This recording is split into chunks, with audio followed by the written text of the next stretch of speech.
IPL 2024లో మరి interesting మ్యాచ్కి రంగం సిద్ధమైంది.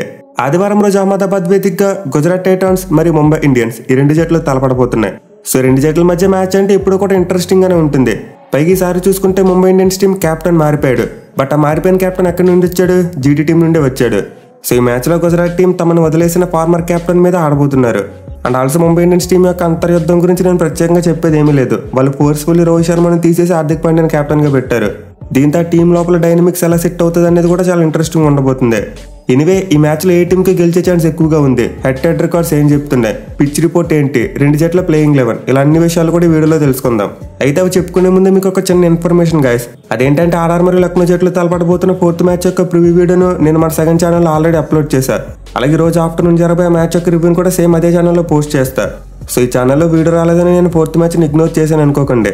మాక్సిమం మీకు నోటిఫికేషన్స్ అందేలా చూడడం కోసం రెండు ఛానల్ వీడియోస్ని డిస్ట్రిబ్యూట్ చేస్తున్నా. అది కూడా డబుల్ హెడర్ మ్యాచెస్ ఉన్నప్పుడు తప్పదు కాబట్టి. Anyway GT versus MI match విషయానికి వస్తే ఈ రెండు జట్ల మధ్య ఎప్పుడు కూడా ఒక నెక్ టు నెక్ ఫైట్ నడిచిందే. In fact head to head record చూసుకున్నా కూడా నువ్వు నేను అన్నట్టుంది.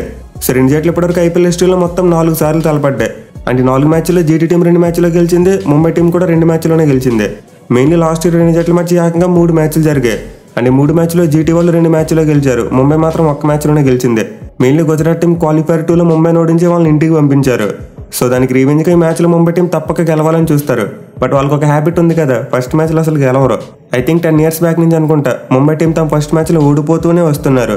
సో ఈసారి కూడా సెంటిమెంట్ వర్కౌట్ అయితే జీటీ టీం మ్యాచ్ గెలిచేస్తుంది. లేదు ముంబై టీం ఏమైనా చరిత్ర తిరగరాస్తే మాత్రం ఈ మ్యాచ్లో వాళ్ళకి బోని కొట్టే ఛాన్స్ ఉంటుంది. ఇక ఈ మ్యాచ్ ఆడబోయే నరేంద్ర మోడీ స్టేడియం యొక్క పిచ్ రిపోర్ట్ చూసుకుంటే completely batting friendly wicket. Last year అయితే గ్రౌండ్లో భారీ స్కోర్లు వచ్చాయి. అండ్ ఈసారి కూడా డెఫినెట్లీ మనం ఈ గ్రౌండ్లో భారీ స్కోర్లు ఎక్స్పెక్ట్ చేయవచ్చు. ఇక ఈ గ్రౌండ్ యొక్క స్టాట్స్ విషయానికి వస్తే మొత్తం 27 ఐపీఎల్ మ్యాచెస్ జరిగాయి. అండ్ 27 ఐపీఎల్ మ్యాచెస్లో ఫస్ట్ బ్యాటింగ్ చేసిన టీం 13 మ్యాచ్లో గెలిస్తే చేస్ చేసిన టీం 14 మ్యాచ్లో గెలిచింది. అలాగే గ్రౌండ్లో ఫస్ట్ ఇన్నింగ్స్ యావరేజ్ స్కోర్ 172 పరుగులు. సో యావరేజ్ స్కోర్ బట్టి మనం క్లియర్గా చెప్పొచ్చు ఇది ఒక హై స్కోరింగ్ వెన్యూ అని. ఇన్ఫాక్ట్ లాస్ట్ ఇయర్ ఈ గ్రౌండ్లో 5 times 200+ టోటల్స్ వచ్చాయి. బట్ ఏమైనా మనందరికీ తెలిసినట్టు ఈ గ్రౌండ్లో 2 రకాల పిచ్చెస్ ఉంటాయి, రెడ్ సాయిల్ పిచ్ ఉంటుంది, బ్లాక్ సాయిల్ పిచ్ ఉంటుంది. బట్ నేనైతే ఏ పిచ్ వాడినప్పటికీ బ్యాటింగ్ ఫ్రెండ్లీగానే చేస్తారనుకుంటున్నా. మెయిన్లీ వరల్డ్ కప్ ఫైనల్ మ్యాచ్లో చూసాం ఈ గ్రౌండ్లో అండర్ లైట్స్ పిచ్ చాలా బాగా బ్యాటింగ్ అనుకూలిస్తుంది. అలాగే డ్యూ ఫ్యాక్టర్ కూడా ప్లేలోకి రావచ్చు కాబట్టి మేబీ చేసిన టీంకి అడ్వాంటేజ్ ఉండొచ్చు. అయితే రెండు జట్ల మధ్య ఉన్న ఒక ఇంట్రెస్టింగ్ స్టాట్ ఏంటంటే జరిగిన 4 మ్యాచ్లో కూడా ఫస్ట్ బ్యాటింగ్ చేసిన టీమే గెలిచింది. అంటే జీటీ వాళ్ళు గెలిచిన 2 మ్యాచ్లో ఫస్ట్ బ్యాటింగ్ చేసే గెలిచారు. అలాగే ముంబై వాళ్ళు గెలిచిన 2 మ్యాచ్లో కూడా వాళ్ళు ఫస్ట్ బ్యాటింగ్ చేసినప్పుడే గెలిచారు. సో రెండు జట్ల మధ్య ఇప్పటివరకు మ్యాచ్ జరిగిన ప్రతిసారి కూడా చేసిన టీం ఓడిపోతూ వచ్చింది. అండ్ ఆల్సో ఈ గ్రౌండ్లో ముంబై టీం కూడా అంత మంచి రికార్డ్ లేదు. ఈ గ్రౌండ్లో వాళ్ళు గుజరాత్ టైటన్స్ ఆడిన 2 మ్యాచ్లో కూడా ఓడిపోయారు. అండ్ ఓడిపోయిన 2 మ్యాచ్లో కూడా ముంబై టీం చేస్తున్నప్పుడే ఓడిపోయింది. సో రెండు జట్ల మధ్య ఉన్న ప్రీవియస్ రికార్డ్స్ అన్ని కూడా టాస్ గెలిచిన కెప్టెన్ ముందుగా బ్యాటింగ్ తీసుకునేలా ఎంకరేజ్ చేస్తున్నాయి.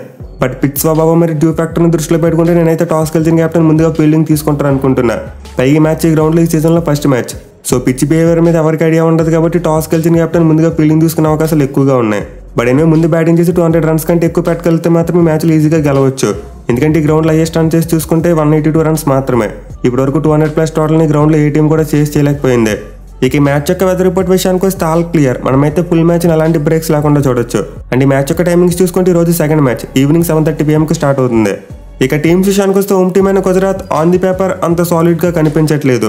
మెయిన్లీ ఈసారి వాళ్ళు ఒక కొత్త కెప్టెన్తో బరిలో తెగబోతున్నారు. అండ్ ఆ కొత్త కెప్టెన్ ఒక యంగ్స్టర్ అయిన శుభ్మన్ గిల్. సో ఈసారి అయితే అతని మీద ఖచ్చితంగా కెప్టెన్సీ ప్రెజర్ ఉండబోతుంది. అలాగే వాళ్ళకి మిడిల్ ఆర్డర్లో హార్దిక్ పాండ్యా లాంటి ఒక top class pace allrounder miss కాబోతున్నాడు.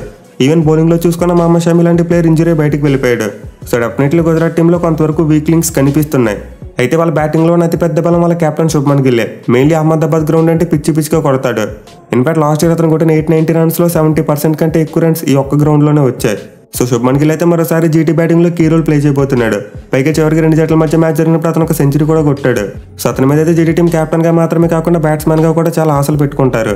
ఇక మిగతా టీం విషయానికి వస్తే ఈసారి వాళ్ళ బ్యాటింగ్ ఆర్డర్లో కొత్తగా కేన్ విలియమ్సన్ జాయిన్ కాబోతున్నాడు. అండ్ సీనియర్ ప్లేయర్గా అతని ఇన్పుట్స్ అయితే శుభ్మన్ గిల్కు చాలా హెల్ప్ చేస్తాయి. ఇక వాళ్ళిద్దరితో పాటు సుదర్శన్ మరియు సాహా కూడా లాస్ట్ ఇయర్ మంచిగానే బ్యాటింగ్ చేశారు. సో జీటీ టీం యొక్క టాప్ 4 బలంగానే ఉంది. ఈవెన్ మిడిల్ ఆర్డర్ చూసుకున్న వాళ్ళ దగ్గర డేవిడ్ మిల్లర్, రాహుల్ తివారీ లాంటి ప్లేయర్స్ ఉన్నారు. అలాగే ఆప్షన్లో వాళ్ళు షారుఖ్ ఖాన్ కూడా కొన్నారు. బట్ అతనికి ఛాన్స్ ఇస్తారా లేకపోతే విజయ్ శంకర్ ఆడిస్తారనేది ఒక క్వశ్చన్ మార్క్. నేనైతే విజయ్ శంకర్కి ఛాన్స్ ఇస్తారనుకుంటున్నా, ఎందుకంటే అతను బౌలింగ్ కూడా చేయగలడు కాబట్టి. సో జీటీ బ్యాటింగ్ అయితే పర్వాలేదు, బాగానే ఉంది. మరి అంత రెడ్లీగా పవర్ హిట్టర్స్ లేకపోయినా సైలెంట్గా వాళ్ళు మ్యాచ్లు గెలిచేయగలరు ఈ బ్యాటింగ్తో.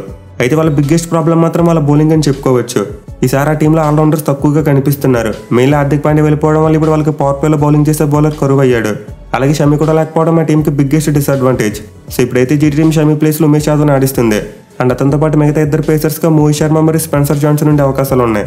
మెయిన్లీ ఆప్షన్లో గుజరాత్ టీం జాన్సన్ 10 కోట్లు పెట్టుకున్నారు కాబట్టి అతని మీద కూడా చాలా ఎక్స్పెక్టేషన్స్ ఉన్నాయి. ఇక స్పిన్ బౌలింగ్ విషయానికి వస్తే వాళ్ళ గన్ బౌలర్ రషీద్ ఖాన్. అతనైతే ఒంటి చేత్తో మ్యాచ్లు గెలిపించగలడు. ఈవెన్ బ్యాటింగ్ కూడా బాగా చేయగలడు. బట్ అతని తోటి సెకండ్ స్పిన్నర్ ఈసారి అంత స్ట్రాంగ్గా ఉండబోవట్లేదు. అఫ్కోర్స్ వాళ్ళ దగ్గర నూర్ అహ్మద్ కూడా ఉన్నాడు. బట్ అతను ఆడించాలంటే వాళ్ళు కేన్ విలియమ్సన్ లేదా స్పెన్సర్ జాన్సన్ ఎవరో ఒకరిని డ్రాప్ చేయాలి. సెట్ తిరిగి వాళ్ళ దగ్గర సాయి కిషోర్ రూపంలో ఒక మంచి డొమెస్టిక్ ప్లేయర్ ఉన్నాడు. దీంతో రషీద్ ఖాన్ తోడు అతను సెకండ్ స్పిన్నర్ ఆడే ఛాన్సెస్ ఉన్నాయి. ఎనివే ఓవరాల్ గా జీటీ టీం యొక్క ప్రాబబుల్ ప్లేయింగ్ లెవెన్ చూసుకుంటే ఓపెనర్స్ గా శుభ్మన్ గిల్ మరియు రుద్దిమన్ సాహ్ బరిలోకి దిగుతారు. ఇక తర్వాత నెంబర్ 3లో సాయి సుదర్శన్, నెంబర్ 4లో కేన్ విలియమ్సన్, నెంబర్ 5లో డేవిడ్ మిల్లర్, నెంబర్ 6లో షారుఖ్ ఖాన్ ఆర్ విజయ్ శంకర్, నెంబర్ 7లో రాహుల్ తెవాతియా, నెంబర్ 8లో రషీద్ ఖాన్, నెంబర్ 9లో ఆర్ సాయి కిషోర్, నెంబర్ 10లో ఉమేష్ యాదవ్, నెంబర్ 11లో స్పెన్సర్ జాన్సన్ మరి ఇంపాక్ట్ ప్లేయర్ గా మోహిత్ శర్మ ఆడే ఛాన్సెస్ ఉన్నాయి. ఇక ముంబై టీం విషయానికి వస్తే ఈసారి వాళ్ళ టీంలోనే biggest change Bumrah is back. So last year Bumrah లేకపోవడం వల్ల ముంబై టీం చాలా ఇబ్బంది పడింది. బట్ ఈసారి గన్ బౌలర్ టీంతో చేరిపోయాడు. అండ్ దీంతో పాటు ఇంకో చేంజ్ ఏంటంటే వాళ్ళు కెప్టెన్ కూడా మార్చేశారు. రోహిత్ శర్మను పక్కన పెట్టి హార్దిక్ పాండ్యాని కెప్టెన్ గా పిక్ చేసుకున్నారు. అలాగే వాళ్ళు పేస్ బౌలింగ్ విషయంలో చూసుకున్నా చాలా మార్పులు జరిగాయి. ఈవెన్ స్పిన్ బౌలింగ్ లో కూడా మార్పులు జరిగాయి.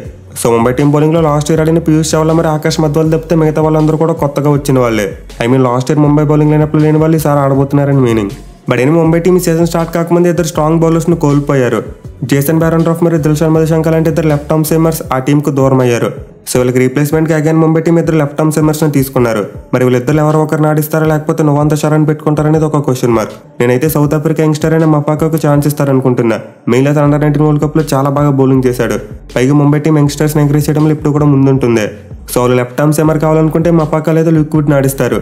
లేదు లెఫ్ట్ ఆర్మ్ సీమర్ లేకపోయినా పర్వాలేదు అనుకుంటే నువ్వంత షరా డైరెక్ట్ గా టీంలో వస్తాడు. ఇక జెరాల్డ్ కోహ్లీ కూడా కొంతవరకు ఆడతాడో లేదో డౌట్. ఎందుకంటే అతను గ్రోయిన్ ఇంజరీతో ఇబ్బంది పడుతున్నాడు.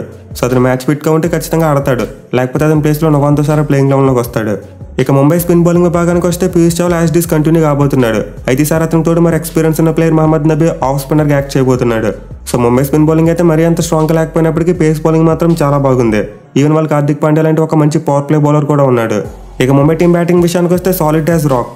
ఈవెన్ ఫస్ట్ మ్యాచ్ కి సూర్యకుమార్ యాదవ్ అందుబాటులో లేకపోయినా సరే టీం బ్యాటింగ్ చాలా స్ట్రాంగ్ గా కనిపిస్తుంది. మెయిన్లీ సారి the hitman Rohit Sharma specialist batsmen గా ఆడబోతున్నాడు. సో మన హిట్ మ్యాన్ క్యాప్టెన్ గా ఉన్నప్పుడే చాలా అగ్రెసివ్ గా బ్యాటింగ్ చేస్తాడు. అలాంటి సార్ అసలు ఎలాంటి బర్డెన్ లేకుండా బరిలో తెగబోతున్నాడు. చూసుకోండి మళ్ళీ 6 మీటర్ పగిలిపోవచ్చు. ఇక అతనితో పాటు ముంబై టీంలో ఇషాన్ కిషాన్, తిలక్ వర్మ, నేహల్ వద్రా లాంటి యంగ్స్టర్స్ ఉన్నారు. అలాగే down the order Tim David లాంటి ఒక పవర్ హిట్టర్ కూడా ఆ టీంలో ఉన్నాడు. ఈవెన్ వాళ్ళ దగ్గర ఉన్న బౌలింగ్ ఆప్షన్స్ కి ముంబై టీం కావాలనుకుంటే ఒక ఎక్స్ట్రా బ్యాట్స్మెన్ కూడా ఇంపాక్ట్ ప్లేయర్ గా ఆడించుకోవచ్చు. ఇద్దరు ఫారెన్ పేస్ బౌలర్స్ లో ఒకరిని డ్రాప్ చేసి డెవాల్ బ్రేవిస్ లాంటి ప్లేయర్ కూడా ప్లేయింగ్ లెవెన్ లోకి తీసుకొచ్చే అవకాశం ఉంటుంది. ఎందుకంటే ముంబై టీం దగ్గర ఆల్రౌండర్స్ తో కలుపుకుని 7 బౌలింగ్ ఆప్షన్స్ ఉన్నాయి. So maybe Mumbai team Suryakumar Yadav లేడు కాబట్టి వాళ్ళ బ్యాటింగ్ ఇంకా స్ట్రాంగ్ చేసుకోవడం కోసం డెవాల్ బ్రేవిస్ లాంటి ఒక ప్లేయర్ ని తీసుకొచ్చే ఛాన్సెస్ ఖచ్చితంగా ఉన్నాయి. ఎనివే ఈ మ్యాచ్ కోసం ముంబై టీం యొక్క ప్రాబబుల్ ప్లేయింగ్ లెవెన్ చూసుకుంటే ఓపెనర్స్ గా రోహిత్ శర్మ మరియు ఇషాన్ కిషాన్ బరిలో దిగబోతున్నారు. ఇక తర్వాత నెంబర్ 3లో నేహల్ వద్రా, నెంబర్ 4లో తిలక్ వర్మ, నెంబర్ 5లో హార్దిక్ పాండ్యా, నెంబర్ 6లో టిమ్ డేవిడ్, నెంబర్ 7లో మహమ్మద్ నబీ, నెంబర్ 8లో జెరాల్డ్ కోహ్లీ, నెంబర్ 9లో పీయూష్ చావ్లా, నెంబర్ 10లో జస్ప్రీత్ బుమ్రా, నెంబర్ 11లో మపాకా మరి ఇంపాక్ట్ ప్లేయర్ గా ఆకాష్ మధ్వాల్ ఆడే ఛాన్సెస్ ఉన్నాయి. సో ఈ ప్లేయింగ్ లెవెన్ అయితే మొత్తం 7 బౌలింగ్ ఆప్షన్స్ కనిపిస్తున్నాయి. దీంతో ముంబై టీం తమ బ్యాటింగ్ ఇంప్రూవ్ చేసుకోవడం కోసం మపాకా ప్లేస్ లో డెవాల్ బ్రేవిస్ ఆడిస్తే ఇంకా బాగుంటుంది. బట్ ఈ చేంజ్ చేస్తారా లేదనేది ఒక క్వశ్చన్ మార్క్. ఎనివే ఓవరాల్ గా అంది పేపర్ చూసుకుంటే మాత్రం జీటీ కంటే ఎంఐ టీం చాలా స్ట్రాంగ్ గా ఉంది. మెయిన్ ఎంఐ టీం దగ్గర మంచి బ్యాలెన్స్డ్ టీమ్ తో పాటు పవర్ హిట్టర్స్ కూడా ఉన్నారు. సో డెఫినెట్లీ మ్యాచ్లకి అయితే ముంబై టీమే ఫేవరెట్స్ గా బరిలో దిగబోతుంది. కానీ వాళ్ళకి ఒక సెంటిమెంట్ ఉంది కదా, ఫస్ట్ మ్యాచ్ ఓడిపోతారని చెప్పి. అది కనుక రిపీట్ అయితే ఈ మ్యాచ్ లో జీటీ వాళ్ళే గెలుస్తారు. లేదు ముంబై టీం తమ ఫస్ట్ మ్యాచ్ లో చోక్ చేయకుండా తమ స్ట్రెంత్ కి తగ్గట్టు ఆడితే ఖచ్చితంగా వాళ్ళకి గెలిచే ఛాన్సెస్ ఎక్కువగా ఉంటాయి. మరి మీరు ఈ మ్యాచ్లో ఏ టీం గెలుస్తుంది అనుకుంటున్నారు కింద కామెంట్ చేయండి. Thank you for watching. Have a nice day.